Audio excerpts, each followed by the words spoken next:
Hoops Lounge Hangout, episode 35. We got a little MVP edition today. We're going to discuss what it is to be an MVP, who deserves it, and much more. On top of that, Naismith moment, the In the Post, and what's coming up further in Hoops Lounge. Myself, Phil Boileau, Sporting Phil on Twitter and Facebook, joined by my co-host first, Mr. Mark. Hi, my name is Mark. Listen up, King. Get your fares in order, because here comes the Slim Reaper. The Slim Reaper. I'm sure his name will come up at least once in our next conversation. And a third tri-host, co-host, Mr. Moda. Hey, what's up, everybody? To this year, it's all about Melo, 62 points. What do you say to that, Phil? I think we'll have a lot to say about it in the upcoming conversation. So let's jump right in. We're talking MVP. What does it take to be an MVP in the league? Who deserves to be it? All these questions. You know, there's a lot of people who have been having really good seasons this year in the NBA. Injuries have plagued a lot of teams as well. But first of all, let's take that question. What does it take to be an MVP? Put names aside. What characteristics, qualities, or determinators do you guys think it takes? Mark, I'll throw this one to you first. Well, one of the big things for me is you have to be on a winning team. So I can't even consider Kevin Love in this situation right now. I think they're, 10th in the West? You have to be on a team that's succeeding. I think you have to be a top-tier team, and you have to be the man on your team and have an ability to take over games and do it when no one else can do it. And basically you have to be the heart and soul of your franchise. And I think one of the most important things of being MVP is that you have respect around the league. Yeah, that makes sense. Moda, in terms of those same qualities, how are you seeing that? Do you think that Mark makes sense? Do you necessarily have to be on a winning team, or do you think it's more how you lead the team? How do you view that same question? I think when you look back at it, when Kobe won his first MVP and his first and only MVP, he wasn't necessarily on a winning team, but he brought his team to the playoffs. And that made him the candidate, the winning candidate for being MVP. He did whatever it takes to get his team to the next level. Then, if you look at another guy who's absolutely different in his game, LeBron James, he's the perfect candidate to become an MVP. He's like the model of what an MVP should be like when it comes to points, rebounds, assists, and everything. He's a guy who makes his team better. So to me, an MVP, yes, you should be on a winning team, but you're the guy that when you're on the floor, you're the one who makes his team better, and you can notice that in the numbers. You can notice that even with a guy that I love to mention all the time, which is Tony Parker. Just look at the stats when he's on the floor and when he's not on the floor. So that's basically what it takes for me to call someone an MVP. Okay, I suppose that makes enough sense. Now, in terms of MVP, though, I mean, there's a lot of characters. So you just mentioned the ability to make other players better. Other people would view, a guy like Melo, who was able to just take over games and score at high levels, an MVP. Other guys would see, a guy like Dwight Howard and his ability to affect the game on the defensive end of the side. I mean, where do you think traditionally, in terms of choosing, the emphasis goes? Mark, we'll go back to you on this one. I mean, there's a lot of stars in the league: defensive stars, offensive stars, team playing stars. Where do you think the league tends to kind of draw the line in the sand to put importance on how you get it? Well, I mean, speaking about Melo's 62-point game, I mean, anyone can score buckets on any given night in this league. Terrence Ross proved that last night, scoring 50. I mean, you just have to go on a streak. I know Melo's a better player than Terrence Ross, but it's just a point. I thought it was really great that Steve Nash could win back-to-back MVPs in an era of Shaq dominating, because, even though he was only averaging, I think, 14 points a game, he was the heart and soul of a franchise. Re-generated fast break basketball in 7 seconds or less. And so the factors involved in deciding what an MVP is, it's very cloudy, and it's never really been described. But for me, it's just having the ability, like you said, making teammates better, and just being head and shoulders the player in the league that everyone wants to see play, everyone would pay to see play, and the one that can just do it on any given night. Yes, of course. I absolutely agree with that. With Mark, when you look at Steve Nash, for instance, he was the guy that the ball on every play would go through him. He made the system work for D'Antoni. If it wasn't for him, it wouldn't have worked. But on the other hand, when you speak of Carmelo, yes, you need that guy who's a closer who will put up points and who will make everything works for his team. He's the guy who will score 62 points. But then there's basketball is not only about scoring; it's about a lot of things. So that's why I wouldn't go the Melo way. So we'll discuss it later on. I know you're gonna come up with our candidate, so I'm gonna wait for it because I have a couple of arguments on what people are saying about one particular guy who's the MVP candidate right now. Nice.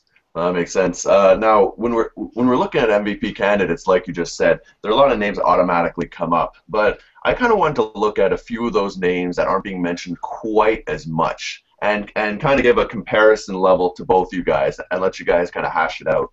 Mark, we'll go first with you on this one, and we'll stay in the East. There's a lot of guys. The traditionalists are speaking of Paul George, LeBron James, but I want to go past that. I want to say, if you had to look at some of the guys who are really stepping up, if you had to talk about a guy like how impactful a guy like John Wall or Kyle Lowry is to having a positive impact, like I know they're not going to win it, but but it's a little bit more of a traditional sense, and like they're kind of just bullying their team into wins, And when you look at it that way, do you think there's any chance of you seeing a dark horse in the East for an MVP contender to really dethrone that whole Paul George, LeBron James, like purely on the fact that they're just willing their team to win? I mean, it doesn't have to be those two guys I mentioned, but is there someone out there who you see as like potentially someone who's climbing the ladder in your mind? Absolutely not. The East is just so much weaker than the West that if it's not coming from Indiana or Miami, I'm not looking at it at all. Sorry. That's absolutely true. I mean, it's also about winning games. It's about making your team better. John Wall and Kyrie are putting great numbers, and there's no doubt about it. They're making the franchise look better. They're making the franchise look good and actually watchable. But at the end of the day, are you also going to watch the Toronto Raptors for Terrence Ross or DeMar DeRozan? No. So it's not the same. It's not the same thing. You need a guy that actually can put up numbers and make the team win, and that's what an MVP is like. So, like Mark would say, anything else but Indiana or Miami, I would even look at those candidates. All right. With Moto, I was going to throw this one back to you in the West. I got a couple of names here that kind of coming to me. Like, in terms of people who are producing on teams but not winning, there's guys like DeMarcus Cousins and Kevin Love who are really putting up fantastic seasons, both of them. Now, I agree, because they're not winning, they're probably not going to get there. But can you make a case for a guy like Anthony Davis or LaMarcus Aldridge? Because I can kind of think of a reason for both. They've both been huge. And you want to say Aldridge because their team's so good, but Davis has kind of been that everybody for the Pelicans. Can you see their names getting a few votes in this this MVP countdown, or do you think they just get looked past because the whole Durant of the world are so strong? I hope so, because I mean it's not gonna. Let's scratch DeMarcus Cousins, because I have Boogie Cousins is not. It's still not the type of candidate until he grows up in terms of his mentality and how he approaches the game. But when you talk about LaMarcus Aldridge and even Stephen Curry, these guys are putting an amazing, phenomenal season. It's not even a question. Sorry, I forgot about his name. They're putting great numbers, but I think because of the media, because of what is happening around the Kevin Durant and the LeBron James, there will still going to be the guys that are going to get probably a 1 or 2 votes just out of respect, but they're not gonna be able to make a case to win it. I will not be able to make a case to win it because LeBron James is putting up what 59% shooting, and if he makes it to 60%, he will join the guys like Kevin McHale, Larry Bird, and all those guys that were putting up just amazing numbers in their days. So And he's a wing player doing it on top, though, which is more impressive, right, as opposed to a center. exactly. So LaMarcus Aldridge, yes, I would. If you can give three MVPs, he would definitely be in my number number three. But unfortunately, it's just this is the NBA is made for you to choose only one, and there can only be one, and that would be either LeBron or Kevin Durant. But I'm still going to lean on LeBron here.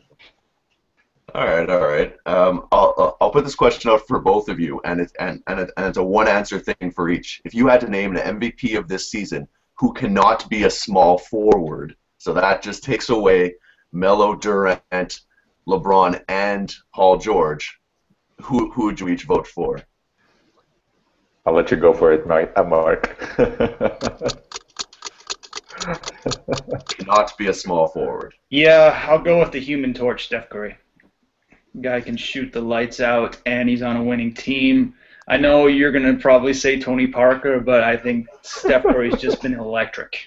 Oh yes, I'm going with Tony Parker just because yes, he's electric. He makes you watch basketball and just fall in love with the game, even if you've never watched the game. But Tony Parker is just that good. It's you have to just look at the stats when he's on the field and when he's on the court and when he's not on the court.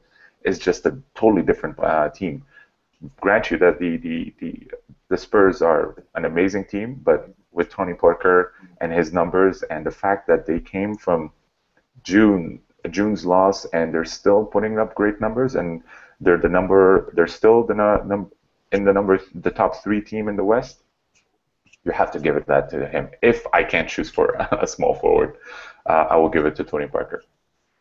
And that's not because I'm biased about international players. I think actually, I hate saying it because I'm actually not a fan of this player, but I'm actually going to have to give it because of how he's dealt with injuries is Blake Griffin. I actually felt it's been. I know I'm not usually a Griffin fan, but how he's dealt with the loss of Chris Paul and still shouldering that burden and getting them to win, I think he deserves a little bit of credit. And you know what? I'm okay with getting on his case for a lot of things, but he is making it happen. He is doing it on a winning team. He is in a big market, pressure. He's getting it done. And I think I give the nod to him a little bit more than a guy like LaMarcus Aldridge, only because I think Aldridge is better, but I think Aldridge has more help. I think guys like Wesley Matthews, Nick Batum, Damian Lillard, all these guys, it's more help than guys like, like the Clippers who kind of you get 15 points out of any of them on any given night. Maybe a couple of bench guys catch on fire here and there, but I just think there's too much that Blake's shouldering right now. I want to give it to Anthony Davis for a lot of the same reasons, but I think Blake Griffin, just their win total is just deserving of it. Do you think? I don't know. I think that's the last time. You would seriously give Blake Griffin the MVP candidate before Chris Paul? Well, Chris Paul's injured, so you can't, right? Yeah. You can't. No, I can't give it to. I can't give it to an injured player. So to be fair, I can't even. I can't believe I'm defending Blake Griffin against someone right now. This is not an enjoyable conversation. This is not okay. So I'm letting this go because I don't know. When you have Chris Paul on your team, there's no one else. No, but you don't have Chris Paul on your team, right? He's injured, so you don't have, and so you do have someone else, and that guy is Blake Griffin, and that's why you're winning games. So that's my point. Yeah. But yeah, we'll argue this. Okay, so we'll wrap up the MVP talk with the real contenders. Mark, we'll go back to you there. Now everyone's back in the mix, and let's call it the halfway MVP. We're not trying to predict who's going to win it long term. But if you had to call it right now, all the players are in the mix. Who's your MVP of the NBA? Well, I saw a really interesting stat the other day. Since looking at Phil's shirt, the Supersonics moved to OKC. Yes, sir. The other night, Kevin Durant missed a game, and it was the first time since they moved to OKC that neither Westbrook or Durant was in the lineup. So speaking about one guy being out, another guy taking over, being the man, they don't have Westbrook right now. And the way Kevin Durant's been playing, like averaging 30 and 6 and 6, taking over games nonstop, seeing how he just like has other teams just throwing their hands in the air saying, I can't stop this man. I mean, he's playing the best basketball on the planet right now. If he sustains this, and I know he's not going to sustain it because he's just playing lights out, but he plays on a similar level as this, I think he gets the MVP because I look at Miami, I see them coasting a bit. I think they're 6-4 in the last few games. There's a great piece by Zach Lowe recently about their defensive struggles Miami's been having.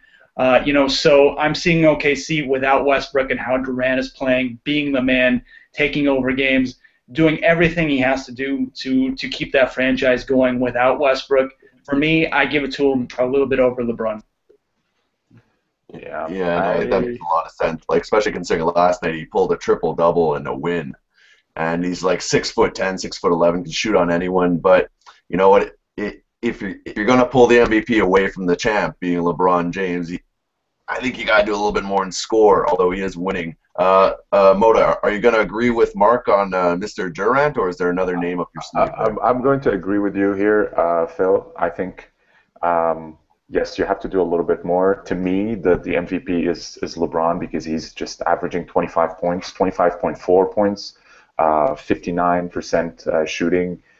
He's putting 8 rebounds to 9 rebounds per game, says 7 assists per game. Those are we got used to LeBron doing these numbers. That's why he's always a candidate of the MVP. But then you have these guys who like Durant or Stephen Curry or Carmelo who will put up great numbers and people will automatically put them in the mix.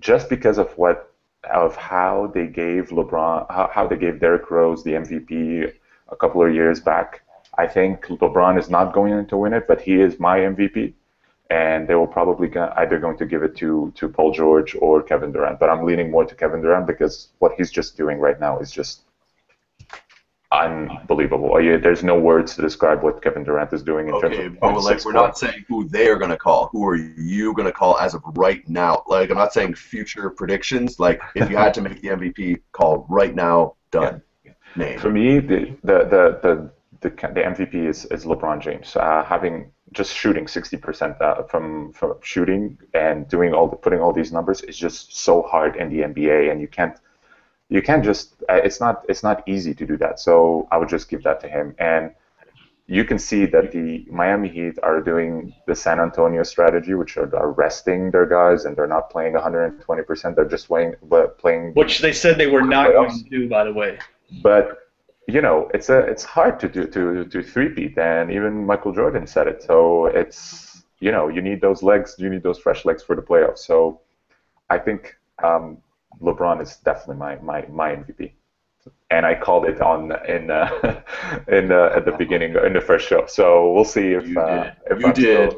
But hey, you say it's tough to three-peat, but as someone mentioned, it's kind of like a four-peat because they were in the finals before, right? This is their 4th time getting to the finals, so there's a lot of miles on those legs. Yeah. I'm actually gonna, like as always, I'm going away from both of you on this one. I'm actually calling Paul George.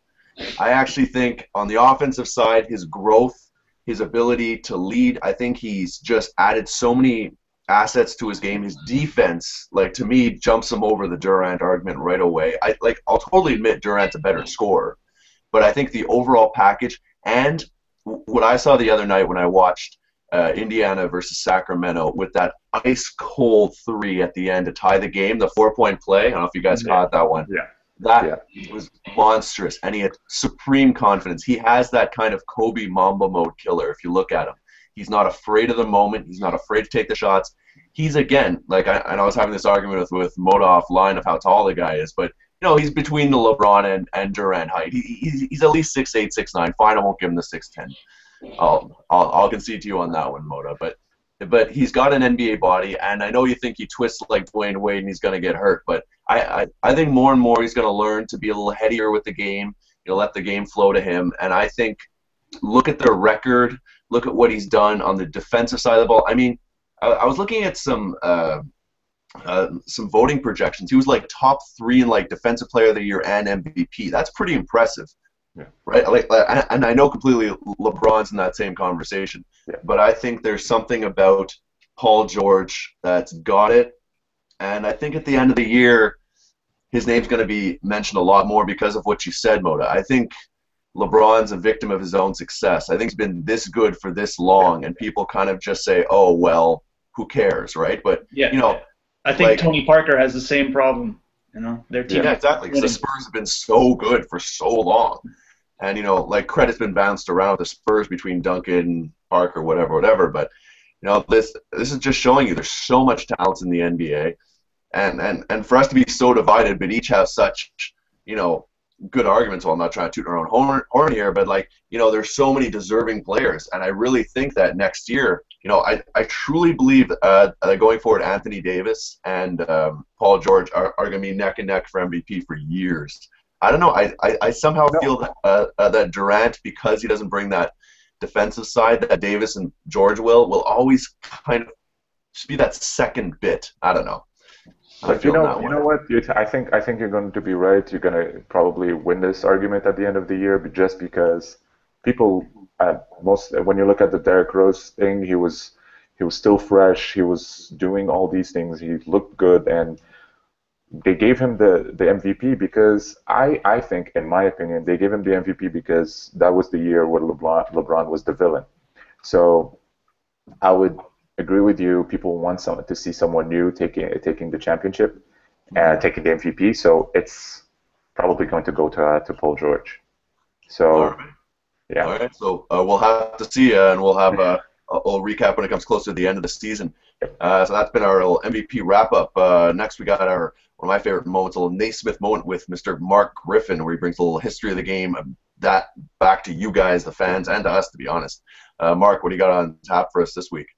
Yeah, I'm going to look at a Canadian baller this week, Nick Stauskas. If you have not seen this kid play for Michigan, running out of words to describe him, he can shoot the ball from anywhere in the court. You haven't seen him play. His game's very similar to the Houston Rockets score. Sorry, Chandler Parsons. Yeah, very similar. He can shoot for anyone in the court. He can rebound. He can assist. He's 6'6". He put this kid. He was the starting shooting guard on Michigan last year in the Final Four. He's from Mississauga, Ontario.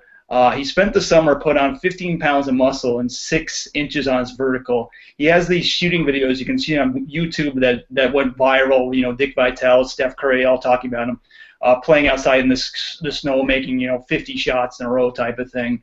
But the thing is, like he's learned to be able to take over games. There's a game last week where he hit a step back 3 to win the game, like it was nothing. He's got this swag, he's got this demeanor, supreme confidence. He's got this crazy gym rat work ethic. Vitale was comparing him to Reggie Miller and Chris Mullin yesterday.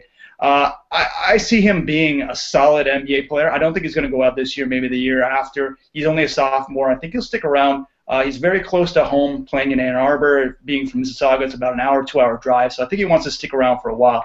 I'd actually love to see the Raptors grab him. He grew up. He was born 7 days after the Raptor franchise was created. When he was like 10 years old, he got to play one-on-one against Vince Carter at a camp. He's always been enamored with that team, enamored with basketball to the point that he never played hockey in his life. And one day at Ann Arbor, I think it was this past summer, they were throwing around a baseball, and they asked him to throw a baseball. He'd never thrown a baseball in his life. That's how much he loves basketball and how much he puts into the game. He's supreme confidence. I could see him really doing, I could see him playing 10, 15 years as an NBA starter, a small forward, shooting guard. He's got everything in there. So look out for Nick Stauskas. Oh, yeah. And by the way, speaking of Vince Carter, it's his birthday today. So happy birthday, Vince Carter. Yeah, happy birthday, Vince. He's 37. Can you imagine? Like, and still does. Doing well. Yeah.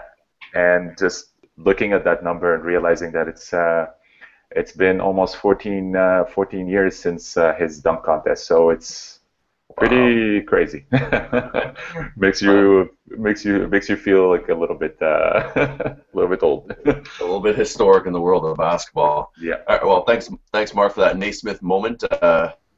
I know Mr. Stauskas. I think he's got success too. I mean, anytime you have a viable skill in the NBA like shooting, I mean, look at a guy like Steve Novak. He's gotten a job for years, so I think he'll definitely find a place. Now, Mr. Mark, do you want to give the people the rules of engagement for one of my favorite segments, a little in the post here? Yeah, so this is great. This is in the post. Basically, what Phil and Moda do is they send me questions that they want me to ask them. The other doesn't know what the questions are, and they try to stump each other every week. And these are real questions that they sent me, and neither one have seen the other's questions. This is live on the air, so I'll get started. 3 questions each. So let's go for Moda first. All right. Who has the better takeover ability, Durant or Melo? Whew. I would go with Melo, man. It's not because I'm a Knicks fan. It's not because I'm a Knicks fan, because Melo proved it on so many times with Denver and with the Knicks that he scored 62 points in the Garden, and granted it was against the Bobcats, but the Bobcats play well against power forwards, but he's the guy who's also against the Celtics. He was just putting amazing numbers, and he's also a guy who scored 33 points in 1 quarter. He has that record. So I never seen Durant do any of those records, so I'll give it to Melo. I don't know, man. If I you're know looking you'll at disagree. a guy, I know you're going to disagree. come in and score. No, Durant has a better handle. He's a faster player. He'll get a shot off more guys. The only thing he loses is post game. Like Melo will beat him in the post, but his just ability to rise up, shoot a 30-foot shot over a guy who's 6'9" and make it consistent. Well, maybe not consistently, but more than Melo will. I don't know. I just feel if you have the ball in either one of their hands and you're like, I need 6 points in 2 minutes.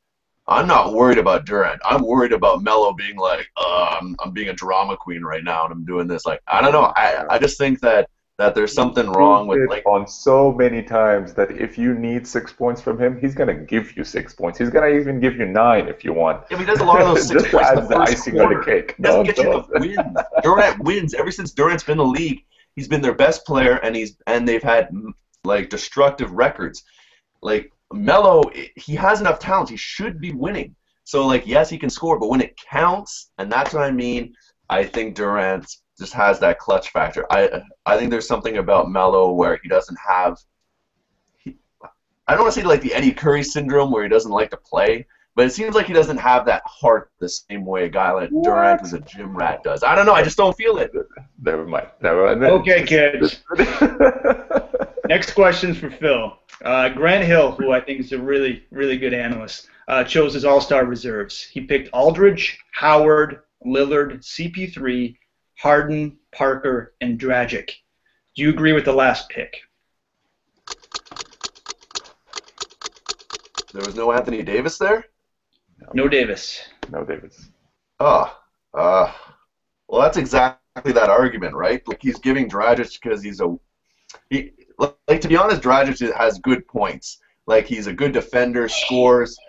I'm gonna give it to Davis though. I think it's a bad pick because I'm just in the belief that Anthony Davis, what he's doing for that team consistently, is too good, and Dragic, like a lot of that success, I'm not trying to take too much away from, came from Eric Bledsoe as well. Like if Bledsoe is healthy, I think his name would be in there, not Dragic.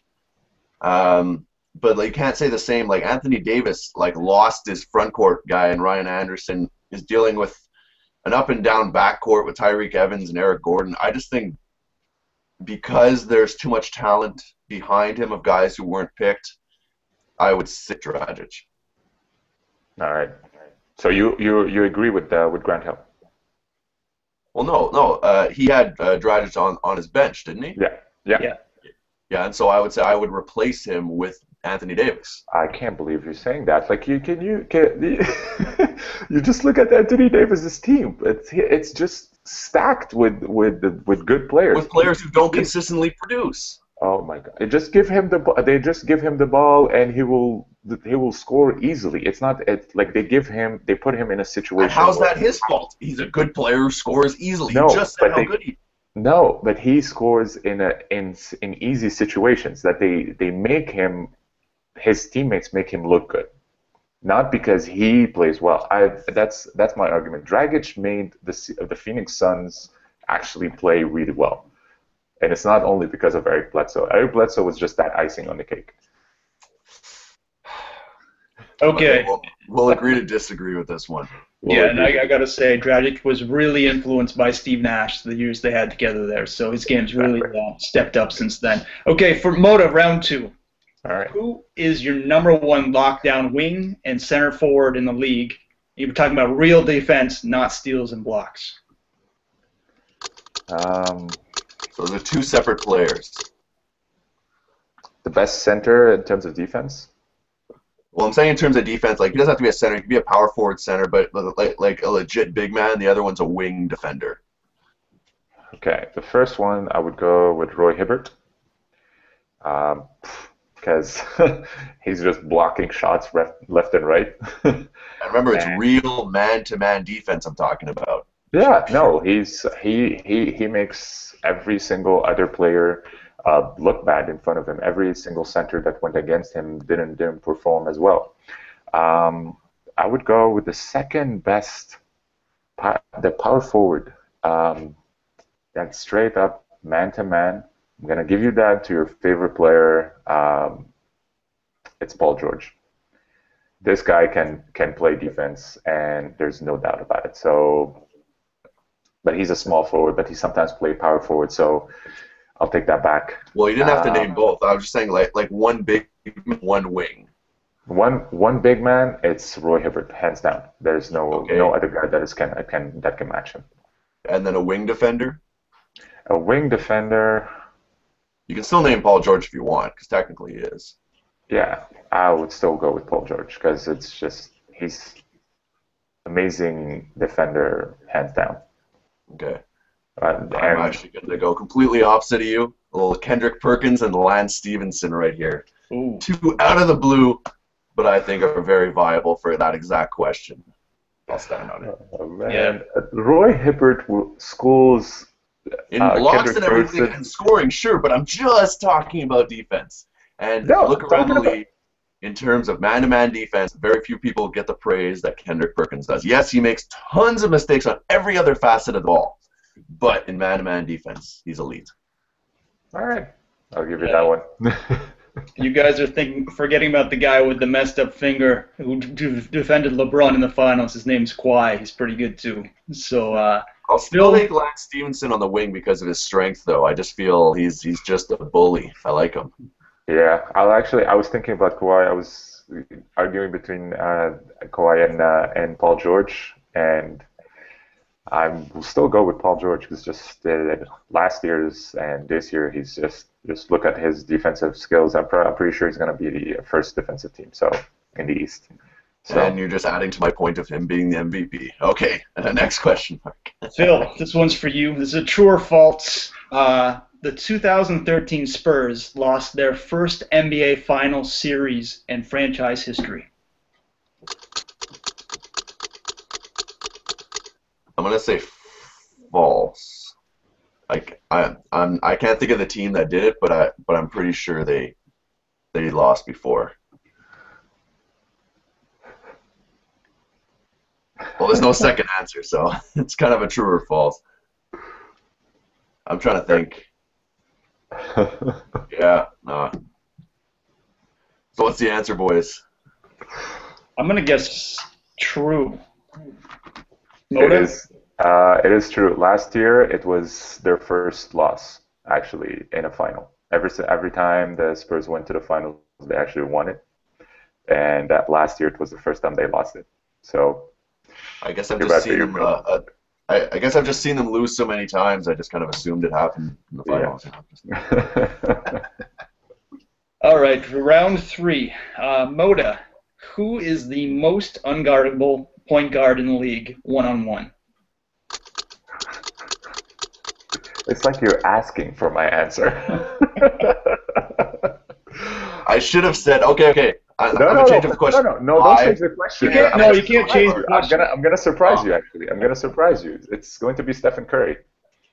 It's not even Tony Parker. 1-on-1? Really? Yeah. They call him Splash. It's not because for Yeah, but nothing. he needs to create that shot, right? Yeah. I find it's an interesting pick. I like it. Yeah, Stephen Curry, just look at how he plays and how he handles the ball. It's one-on-one. No one would be able to guard him. Yeah, he's got a dirty handle. I'll give you that. Yeah. I'll give you that. I'm gonna say Westbrook just because of his strength and athleticism, but I like your answer. All right. I surprised you there. Everybody thought that I would go with Tony Parker. Nice. All right. So next question. Yeah, so this is the third and sixth and final question of in the post. This one's for Phil. Since 1966, so we're going old school here. Oh man. Which team in NBA history has had the most number one overall draft picks? Is it either the Rockets, the Magic, the Bulls, or the Cavaliers? I'm gonna say the Cavaliers. Although I think I'm gonna lose to the Magic. I'm gonna say the Cavs. Do you know it, Mark? Rockets. I don't know. You're actually right, Mark. It's the Rockets. Yeah, they had the first draft pick of the first draft pick. It's Sam Bowie. Yeah. Ralph Sampson.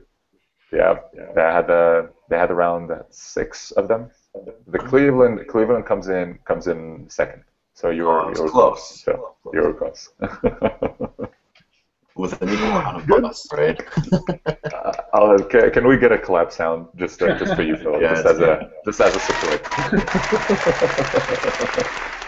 We win. All right, perfect. So that was our episode in the post. Hope you guys enjoyed that. So it looks like it's been another power-packed show here. We just want to leave you guys with what's coming up there in basketball and Hoops Lounge and everything. Mark, what's coming up your schedule or in the sport in general this week that you're looking forward to? Yeah, I mean, if you haven't read it, I wrote a nice piece about Slim Reaper. I really like the nickname. I know Kevin doesn't like the nickname, but it's awesome, and I think it's going to stick. Motor wrote a really nice piece about globetrotting and looking at NBA players' potential for playing in the NBA. We have in the works a really nice partnership coming up, but I'll leave that for next week. As well, I'm really looking forward to Golden State versus Portland tonight. That's a good game. Yeah, awesome game. Mark, for those people just who haven't been following, Slim Reaper refers to who? Just so everyone keeps up. Oh, come on. Kevin Durant is the thinnest. I'm just saying there's probably like 4 people have been hanging up under a rock. Yeah. If you haven't been on Twitter, apparently someone on Reddit created this nickname a few weeks ago, but it really stuck and it was trending, I think, globally or at least in the U.S. on Twitter a couple nights ago. And basically, it's like the name, by the way? Play on Grim Reaper and Kevin's lethal, deadly assassination attempts on opposing teams night after night. What's your take on the nickname? I think it's hilarious and it's a bit grim. I mean, as is, but I think it kind of speaks to his kind of cold-blooded personality as well. And I've never been a fan of Durantula. I never thought that really fits. I always loved that name. I don't know. It was one of those I liked, but I don't know. I feel Slim Reaper is kind of cool because like he's always been that nice guy. You know, he's always commercial about the nicest guy in the NBA, and people have been saying how he's kind of been turning the corner lately when he's been on this tear. How he has this edge, and I think the Slim Reaper almost puts the cherry on the sundae at the end of that one. You know, it's just like he's coming out with this personality. The same thing we saw how LeBron James when they lost to Dallas had this edge to him. You know, I think we're seeing this edge with I'm gonna say it for the last time because no one's gonna say it after Tarantulas. Yeah, I mean, the other night against Portland, they were down a few points with a minute or two left. He slammed the sideline press row, and then he took over the game. Basically, he shouted out some profanity to the Portland bench. Basically, said, "I'm taking this over." And I haven't seen KD do that, so I think this name fits, and it's got a good ring to it. I think it'll sell. I think it'll be on T-shirts soon enough. So I mean, I think Slim Reaper's here to stay. Yep. Yeah, no, it's gonna be really fun. And I think what's best for them is when Westbrook comes back. 'Cause you know Westbrook's watching all this. He's gonna start learning his role a little more. It's gonna be like, wow, I feel dumb not passing to this guy. You know, he's averaging 40 a game. So I think when Westbrook. I hope so. Yeah, I've been preaching that. I've been preaching that for the past 4 years, and he hasn't been doing that. So. Well, maybe it'll come up on another show, but probably. You know, like there's too much talent there. Moto, on your side of the ball, in terms of basketball, Hoops Lounge, everything. What are you looking forward to this week? By this time next week, the FIBA is going to announce the wildcard candidates. It's been a surprising year when it comes to the wildcard candidates and who's going to the Madrid World Cup basketball this year. Some big teams like Canada, like Greece, Germany, Poland, Russia, Turkey. Those are big teams that are known for playing basketball, good basketball, but they didn't make it. So they're waiting for FIBA to give them their blessing for them to go in August in Madrid, which we're working on being there and cover Team Canada and cover Team Brazil and all that event. This week I'll be working also on breaking down some of these teams, and also I think everybody knows here that I'm a big sneaker fanatic, so I'm going to be talking about this. How did it come up historically, and how the entire sneaker influence and the entire sneaker culture in basketball. So stay tuned for that. Nice. And for myself, obviously, I'm collecting nice articles. If you guys do, any fans out there, do find some fun articles that you guys do like, make sure to send them to us, either on Hoops Lounge or directly to myself. You can check me out on Facebook or Twitter, and I'll add them to the growing list every week of Off the Wire, where we compile our top 5 favorite stories of the week. So if you guys want to, put your 2 cents in there, if you have some random articles or random sites you guys like, feel free to send them my way, and they might make the cut. So my Off the Wire segment I do every Wednesday, and I post that in the morning. And so I'm looking forward to that, looking forward to a lot of big games. And just seeing the continuing progression. I'm just so excited with this season. I don't think I've seen a total amount of talent like I have this year and years past. I think there's just been this, this resurgence of the point guard, resurgence of the big men, between Andre Drummond and Anthony Davis. I'm going to keep singing these guys' praises for years. I'm a big fan. And, yeah, I'm just an excited basketball fan with a lot to look forward to. So we want to thank you guys for joining us for another episode here. Check out all of our stuff on hoopslounge.com. You can get in touch with any of these guys here on social media. You just go to the contributors section. You can find all their connections, be it Facebook, emails, Twitter, all that. We'll catch you with lots of more information. Sorry, it's been a long show. And we will catch you guys soon next time in the lounge. See ya.